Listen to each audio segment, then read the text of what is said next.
साल 711 की वो सुबह जब स्पेन की गलियों में मजलूमों की चीखें गूंज रही थी।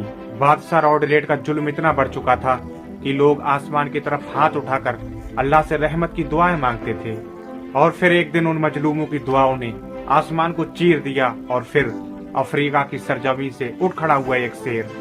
नाम था तारिक बिन जियाद। मकसद था स्पेन को फतेह करना और पूरे स्पेन पे इस्लाम का परचम लहराना। सिर्फ 7,000 सिपाही पानी के जहाजों के जरिए से अफ्रीका से स्पेन की सरजमीन पे पहुंचे। फिर तारिक बिन जियाद ने हुक्म दिया कि सारे जहाजों को आग लगा दो। सारे सिपाही हैरान रह गए। कहा, आका, अगर हम सारे जहाजों को आग लगा देंगे तो हम वापस कैसे जाएंगे? तारिक बिन जियाद ने गरजते हुए कहा कि पीछे हटना और वापसी का रास्ता मैंने बंद कर दिया है। आज या तो फिर इस्लाम का झंडा लहराएगा यहाँ पर, या फिर हम यहीं पर दफन हो जाएंगे। मकसद साफ था, लड़ो या मरो। इतना सुनते ही सिपाहियों की आंख में आग बढ़ गई। अब ना ही मौत का डर था, ना ही दुश्मनों का खौफ।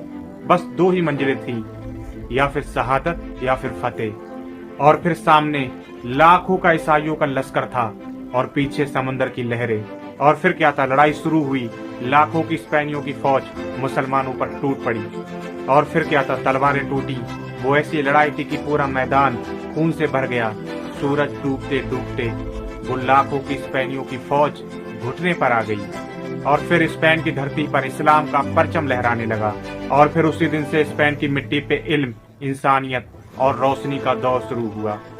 700 साल तक हुकूमत की गई, जहाँ पर बेसहारों को सहारा और बेघरों को घर और इल्म की रोशनी से नवाजा गया और सारे लोगों को इंसाफ मिला।